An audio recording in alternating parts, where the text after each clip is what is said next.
No. You rise to the occasion. Experience comes with age, and I've been hearing a lot about age, you know. We are now, and I finally get to check that off my list, and I knew this was going to be a big fight. The build-up for this is huge. The press conferences are entertaining. It's a spectacle.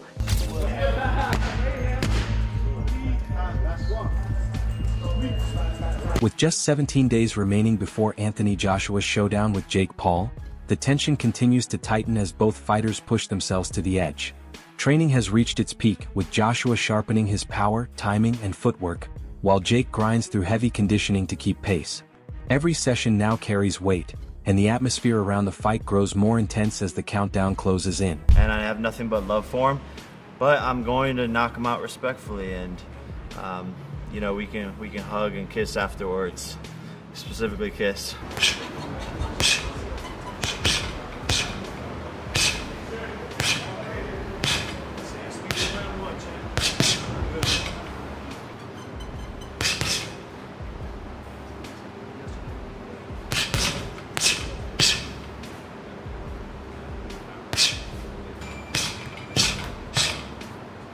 Anthony Joshua's training camp for his fight with Jake Paul is in full swing, and this time he has made a major shift by changing camps entirely. Joshua hasn't stepped into the ring since his knockout loss in September 2024 and his following elbow surgery, making this camp especially urgent. He's deep into conditioning work, technique sharpening, footwork drills, and ringcraft sessions under Usyk's coaches, aiming to enter the fight cleaner and smarter. Joshua admits the change has been significant. Training under a new system has pushed him harder, both physically and mentally. He's using this period to rebuild confidence, refine his strengths, and prepare seriously for what could be a defining comeback. Anthony Joshua starts his mornings with intense ice baths to toughen his body and speed up recovery. The freezing water cuts inflammation, keeps his muscles fresh, and strengthens his mental discipline. Joshua believes these cold therapy sessions sharpen his focus and prime him for the heavy workload ahead.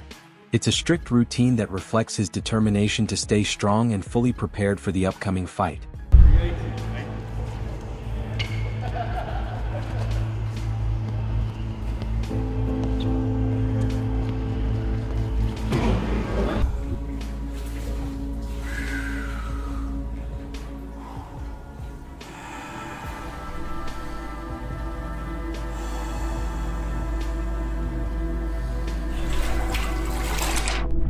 Anthony Joshua trains in an environment built on discipline, precision, and continuous refinement. Surrounded by coaches known for technique-driven systems and strategic awareness, he approaches each session with purpose. His workouts focus on tightening offensive bursts while building a defense that reacts instantly. Coaches watch his rhythm, foot placement, and punch variety closely, pushing him to break old habits. Ringside observers notice how seriously he responds to every correction. Instead of depending on natural strength, he works on mastering angles, distance control, and counterpunch timing. His movement grows more deliberate as he shifts between defensive slips and sharp counter combinations.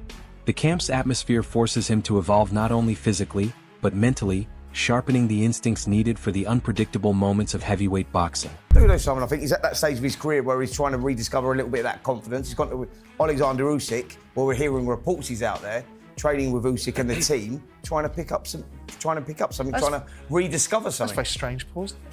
It is, but it's not unheard of.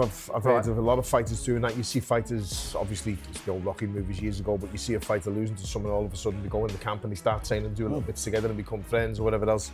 I think it'll do Joshua no harm to have him, but as you say, he's a little bit long in the tooth and he's a bit on the back nine rather than the front nine, where that experience would really come into play. But I'm just looking at his record here. He obviously, after the Usyk fight, he'd come back and he had 3 fights and then the Ngannou demolition Well, yeah, job. Jermaine Franklin, he had Robert Helene, he had Otto Wallin, and he smashed Ngannou, which everyone went hallelujah for, right? Yeah, but he's obviously not in like the BoxRec rankings to see where he is. But the Dubois fight is a fight where, what you've just said then, Spencer, like, match him right. I felt he was matched right with Dubois. That's just my opinion. Obviously, I was wrong on that and I was proved wrong, but I felt like Joshua would have and should have came through that, but he obviously didn't. So therefore, it's back to the drawing board, and where do you go from there? What do you do from there?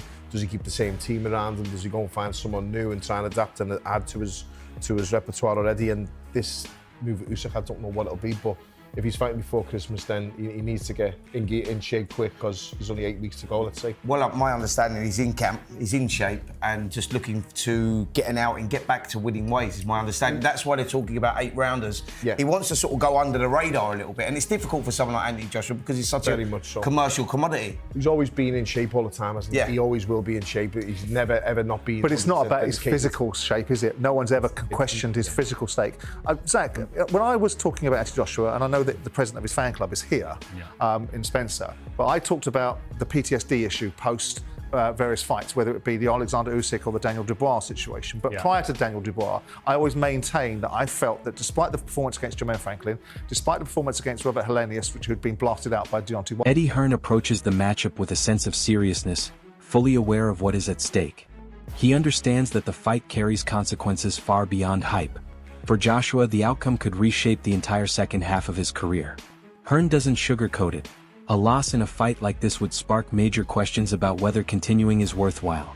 But despite the pressure, his confidence in Joshua remains solid. He believes the work Joshua has put in over recent months has rebuilt his discipline and sharpened his focus. From conditioning to sparring, Joshua has treated every element of camp like a championship preparation. Hearn says this mindset is what convinces him Joshua will rise to the moment. Reports from inside training describe a fighter working with calm, renewed drive. Even with the weight on his shoulders, Joshua pushes on, embracing the challenge instead of avoiding it. Record saying that you and AJ must retire if Jake Paul wins on December 19th. Stand by that? Yeah, I do. I mean, oh, I suppose so. Shit, yeah. Look, I don't see a world where Jake Paul wins this fight. I know that boxing's boxing. I mean, what was it? Roy Jones came out this morning and said Jake Paul can win this fight. Teddy Atlas as well. Teddy Atlas. Okay. All right, now I'm a bit worried. I won't retire. AJ should retire if he loses. No. Sorry. No, I see AJ winning this fight with ease, comprehensively, destructively, violently, and I don't see a world where Jake Paul is competitive in the fight, let alone win the fight. But luckily, AJ's not preparing in a way that he just thinks it's a joke. He's preparing for Jake Paul like he's a world title contender. Yes, it's been a little bit of a shorter camp. Yes, we've got to make weight this time around, but it doesn't matter. We should just slide through this guy and bash him up and beat him up, and we should do it early doors. Just lastly, you said as well that you told Nikisa that he was weighing 290 when you were negotiating. What impact did that have? Did you feel like they would have gone even lower if they knew he was weighing 265? No, I mean, I don't think that when you're negotiating on a weight, there's not one promoter in the world that would tell the truth about what the weight of the fighter was, and Nikisa knows that anyway. So it wasn't like we were being clever, but they wanted him to come to 240. And it's just, don't forget, AJ's never made weight before. So all of a sudden, he's tried, he'd been in camp for, 2 or 3 weeks, and he's probably sitting at, 260, 265. And it's like, you got to make 245. Part of Joshua's confidence comes from the caliber of sparring partners he has brought into camp. Footage shows him trading shots with high-level heavyweights who offer vastly different challenges. Jared Anderson, known for explosive power and relentless pressure, forces Joshua to stay sharp defensively. Anderson exposes any lapse, demanding constant alertness from the first bell to the last. Frank Sanchez brings a contrasting test with his technical, elusive style. His ability to glide, slip punches, and maintain balance pushes Joshua to think faster, adjust his footwork, and approach exchanges more strategically. These sessions aren't just physical tests. They simulate elite-level situations Jake Paul has never faced. The mix of styles helps Joshua build a complete game plan built on timing, accuracy, and the ability to switch tactics instantly. Jake Paul is being dwarfed by these way bigger heavyweights like Jared Anderson, Frank Sanchez, and Lawrence Okolie. Okolie is like 6'4.5", 6'5", and these guys are like 6'3", 6'4", probably. So now Jake Paul is the one that's smaller. So first of all, I will give credit to Jake Paul. Clearly, he's a person who is taking his career seriously. These are quality sparring. I mean, a real boxer, because people say he's not a real boxer, but a real boxer would be using the same guys in their sparring camp. In fact, I just told you Joshua used Lawrence Okolie. I don't know if he sparred with Anderson or Frank Sanchez, but these are all regular ranked heavyweights. So credit to Jake Paul for that. And I mean, he's gonna need it. Joshua is a different breed to, like, you know, a Mike Perry when it comes to boxing. Different frame, different size. In case you didn't believe me, right? Jake Paul, this is what MVP Promotions posted. So Jake Paul top sparring, right? Heavyweights. And here's some pictures of Joshua with Lawrence Okoli. And again, Joshua, a big dude, but you see Lawrence Okoli, and he probably was cruiserweight back then. I mean, I don't know exactly when this picture was taken, but he's only like an inch shorter than Anthony Joshua. And now, as he's moved up to the full heavyweight, he has filled out more. You see, he looks even bigger than when he was a cruiserweight. Now, I gotta research it, but I want to say I thought Lawrence Okoli. Tony Jeffries examines Jake Paul's progress from the viewpoint of someone who has watched him develop over several years. He acknowledges Jake started with minimal skill, but gradually embraced the discipline needed to become capable. Jeffries highlights improvements in Jake's fundamentals: punch mechanics, distance management, and overall training discipline. He credits Jake for seeking experienced coaches and pushing far beyond what many expected from a beginner.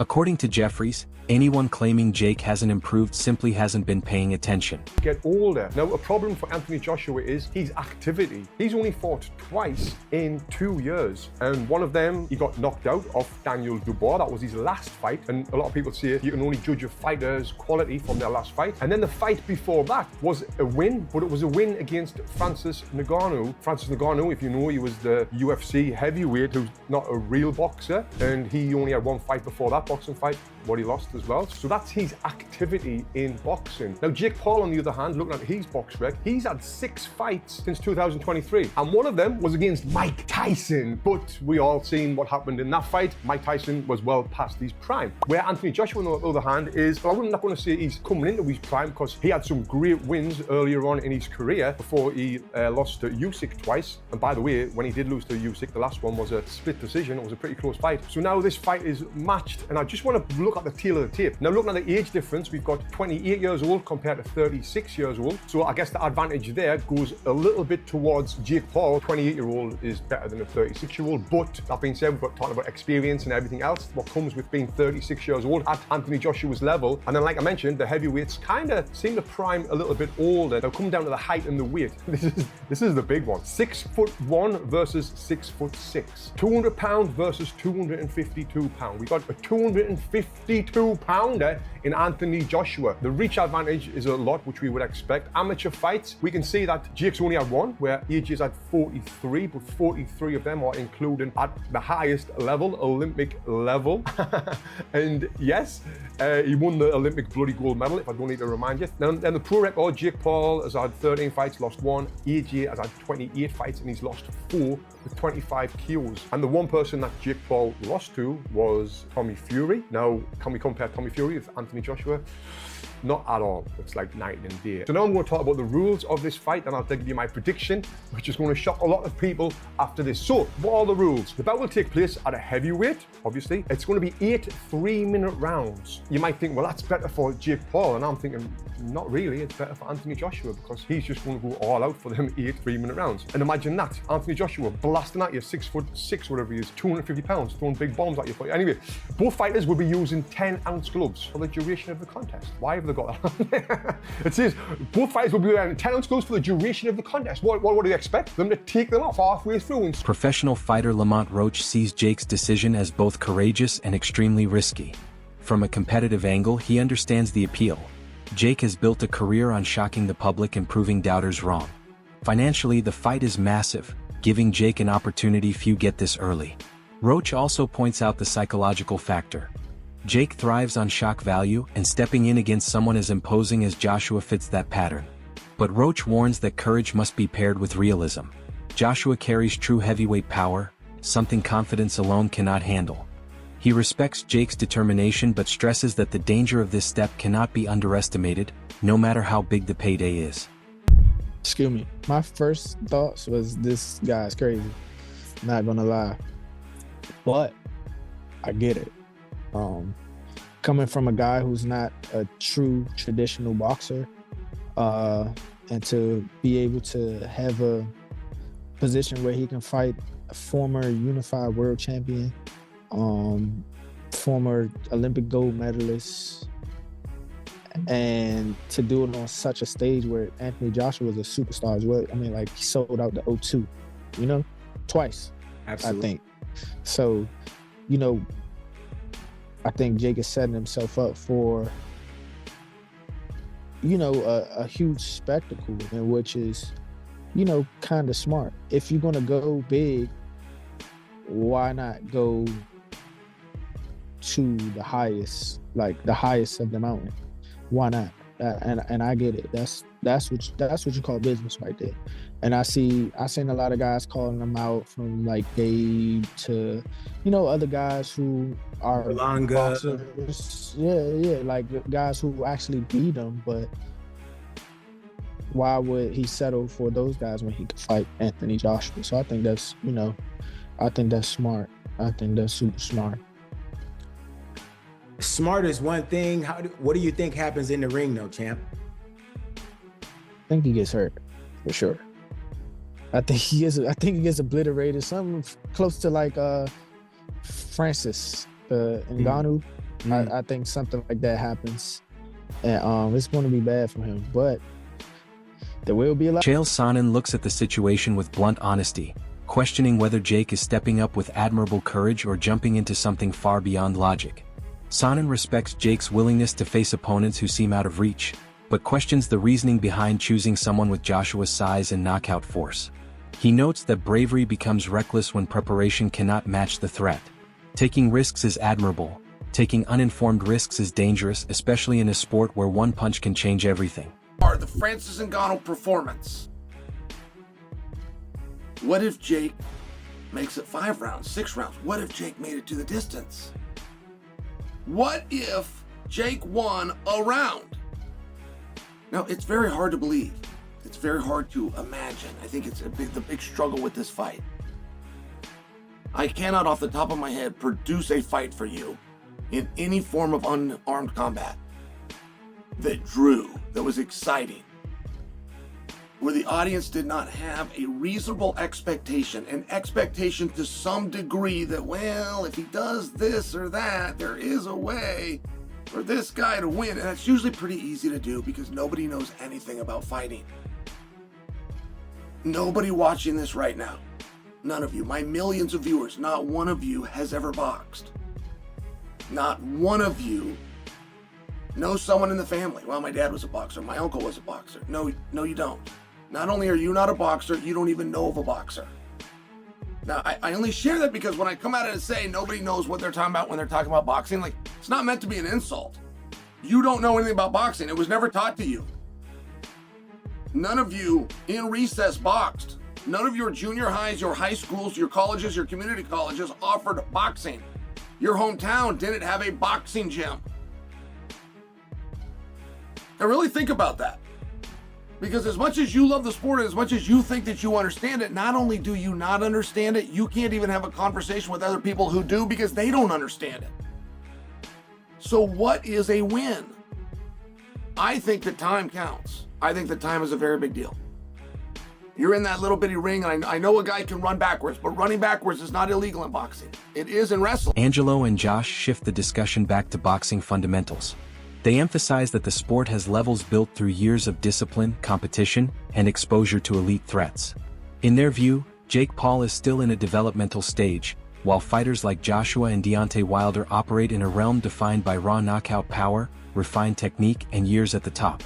They argue Joshua belongs to a category of athletes whose presence alone changes the fight's dynamics. With their timing and explosive force, they can end a contest instantly, even when the opponent seems to be in control. I just don't think that he could compete at the highest level, and I don't think he'd beat the top 5, top 6 guys. But that in that weight class is where he'd be at, like say 180, 188 or 189, somewhere around there is where he'd probably compete. There's not a lot of talent there though. So he might be pretty good in those weight classes. Him competing in the heavyweight division against like Deontay Wilder or Anthony Joshua or anybody else, no. He gets annihilated. I'm very surprised he signed this fight. I was shocked he signed this fight. I texted my buddy Bo because he's Bo follows boxing really well, and I texted him. I was like, dude, we might see a death, and he said the same thing. He's like, I cannot believe he agreed to that fight. But the numbers, the numbers that are, nobody knows the true payouts. They're saying it's around $200 million that they're splitting evenly. So they're getting about $100 million each. He said that it was $267 million. So I don't know who you believe or don't believe, or it could be they're splitting 200 and the 67 delta, they had to pay DAZN because Anthony Joshua has a contract with DAZN. And this fight's going to be on Netflix. DAZN. It's DAZN. So they, which makes, how the hell? Please stop saying DAZN, okay? That's like Saint Benoit, okay? Where's the O in DAZN?